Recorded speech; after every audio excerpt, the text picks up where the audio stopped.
Succession Explained. Season 4 is fundamentally about the impossibility of succession. Not whether Logan's children can inherit power, but whether power can be inherited at all when its entire foundation collapses. Logan sold Waystar to tech CEO Lukas Matsson at the end of Season 3, permanently ending the succession question by choosing cash over legacy. Now his children attempt independence through business ventures and strategic opposition, only to have Logan die suddenly mid-season, transforming every question of succession from who will he choose to can any of them hold what he built? The stakes are survival in a post-Logan world, where the gravitational center that defined every relationship, every business decision, and every power dynamic simply vanishes. Logan sold Waystar at the end of last season. Premium exit. Succession permanently ended by choosing cash over passing the empire to his children. But he's secretly positioning to acquire Pierce News alongside an ATN spinoff? Keeping one hand in media even while exiting. The siblings discover this and pivot from their startup to competing directly against him with their own bid. They win by offering $10 billion, topping his ceiling. First major victory against Logan. But his response is, "Congratulations on saying the biggest number, you fucking morons." He thinks they overpaid. Which raises the question, is competing against Logan independence or just rebuilding subordination under new terms? Proving worth by his scorecard. Exactly.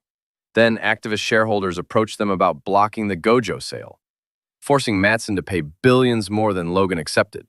But that risks destroying the deal entirely? Roman calls Matsson, who says he'll walk if pushed on price. Shiv argues they should call the bluff anyway. She discovers Tom retained all the top divorce lawyers on Logan's advice. Her father's actively working against her personally. So she convinces Kendall to support blocking the deal, despite Roman's objections. They force a renegotiation, and Logan makes this emergency visit, attempting reconciliation. Does he explain why he betrayed them in Italy? No. Kendall calls him a human fucking gaslight, makes things true by assertion rather than reality. That's the core family dynamic. Logan tells them, "I love you, but you are not serious people." Combines affection with devastating dismissal. Then offers Kendall significant power leading ATN? As the ruthless fire breather he needs. It splits the coalition by giving Kendall what he's always wanted. Recognition from his father. But before any of this resolves, Logan's flying to meet Matsson when he collapses from cardiac arrest in the airplane bathroom. The children learn remotely. Tom calls from the plane while CPR continues. They speak to their unconscious father over a phone held to his ear. Hurried final reconciliations while not knowing if he can hear them. Kendall tells him he can't die. Roman insists they don't actually know he's gone even after his heart stops. Pure denial. Frank confirms to Kendall that Logan's dead, while they're still separated by hundreds of miles. Before they've processed it, news starts leaking? They need immediate strategic decisions about company communications. The siblings write the statement themselves rather than deferring to senior executives. That's the first power move. Claiming leadership by controlling the narrative. They say they intend to shepherd the company. Deliberately vague positioning. Logan's death removes the gravitational center of everything. Every relationship, every business decision, every power dynamic was defined by proximity to him. Now he's just gone, with nothing resolved. The day after his death, there's this informal wake at his Manhattan apartment, but it's really a power negotiation. Frank reveals a penciled document from Logan's safe naming Kendall as preferred successor. Possibly 4 years old, completely ambiguous. Characters debate whether underlining means emphasis or negation. It holds no legal authority, but serves as rhetorical justification. Roman immediately asserts equal claim based on his COO role. Forcing joint appointment? They negotiate joint interim co-CEO roles. Shiv argues for inclusion, but gets systematically dismissed. Lacks operational experience. 3 co-CEOs is wonky. She accepts vague promises. Dad promises. Roman's term for empty assurances with no enforcement mechanism. Exactly what Logan used to give them. Meanwhile, Matsson refuses to take their call and demands they fly to Norway. Treating Logan's death as logistical inconvenience, asserting leverage by making them travel. That's when the brothers decide to tank the deal? They want to be Logan, not sell what he built. Kendall instructs Greg to leak negative press. They show Matsson troubled film footage. Sabotaging their own father's negotiated sale. Choosing power over payout. Then Roman receives a photo of Logan's prepared body from the funeral home and emotionally detonates during negotiations. Calls Matsson a stupid cunt? Genuine breakdown, not tactical rejection, but ironically creates actual leverage. Matsson interprets it as willingness to walk away. So Matsson calls Frank directly and raises the offer to $192 per share. Bypassing the brothers entirely, appealing to board economics rather than their emotional rejection. They wanted power, they're getting payout. The opposite of their intention. Meanwhile, Shiv establishes completely separate rapport with Matsson by advising him on the blood scandal. He's been sending vials of his blood to Ebba. She's building post-acquisition influence while her brothers think they control the negotiation. Creating independent power channels they don't know about. Then Kendall plans this Investor Day presentation for Living Plus, luxury retirement communities, intending to inflate the valuation above 192 to make the deal financially impossible. Price Matsson out by convincing investors Waystar is worth more? He needs Logan to endorse the strategy, but Logan never said those words.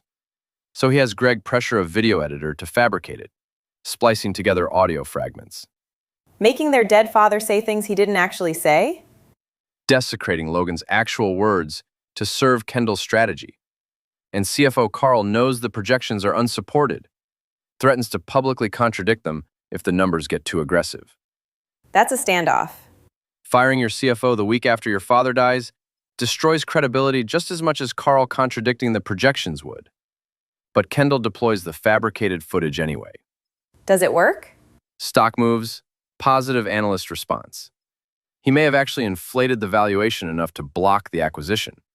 At what cost? Crossed clear ethical boundaries, alienated his own CFO, gave Matsson justification for attacks. During the presentation, Matsson tweets a Holocaust reference, mocking them. Then deletes it? But the damage is done. Kendall's achieving tactical wins through methods that reveal exactly why he can't sustain what Logan built. Then comes the election.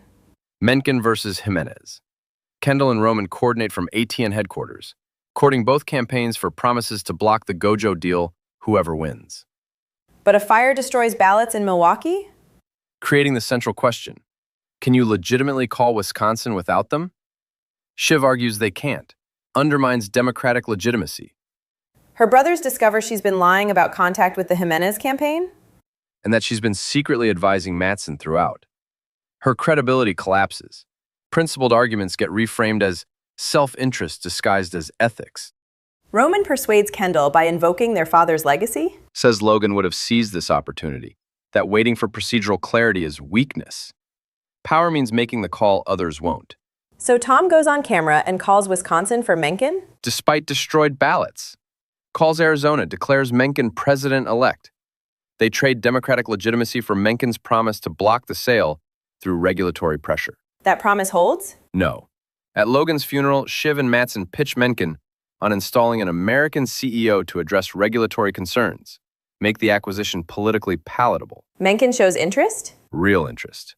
The transactional promise Roman thought was solid, Mencken is already exploring alternatives when presented with a politically acceptable option. The leverage evaporates. Completely. Meanwhile, at the funeral, Kendall delivers this powerful eulogy defending Logan's ruthless worldview. He's internalized his father's philosophy entirely. Roman breaks down at the podium? Can't speak. Completely public collapse. Then gets physically assaulted by protesters in the street, externalizing his internal devastation. And Shiv reveals her pregnancy? To her siblings during this chaos.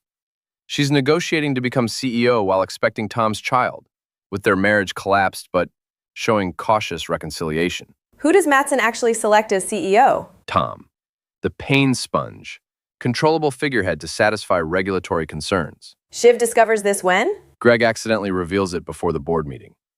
Matsson interviewed other candidates, completely sidelining her despite their partnership. So she learns she's betrayed right before the final vote? Exactly.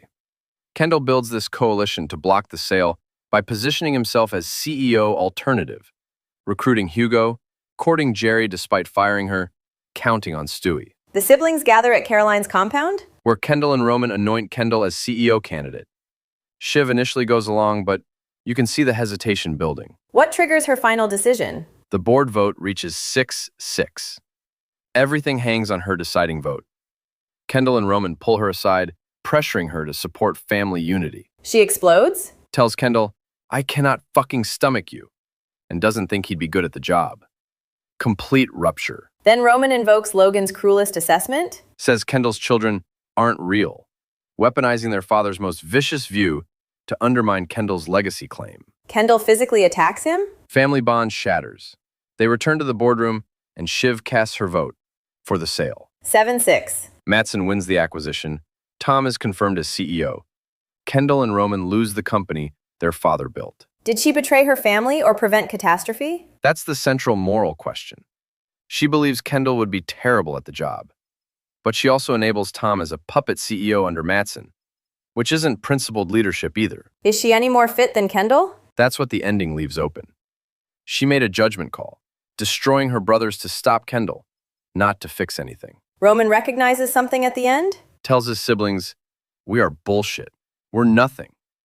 Articulates their fundamental unsuitability for the power their father always withheld. The thing Logan understood that they couldn't see. Exactly. Roman finally names it.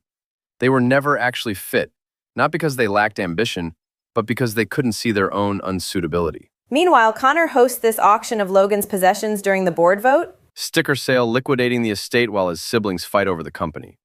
Comic and tragic simultaneously. The legacy just disperses? Into stickers, into corporate control by a tech billionaire, into family fracture. Logan built something and it scatters in every direction because his children couldn't hold it together.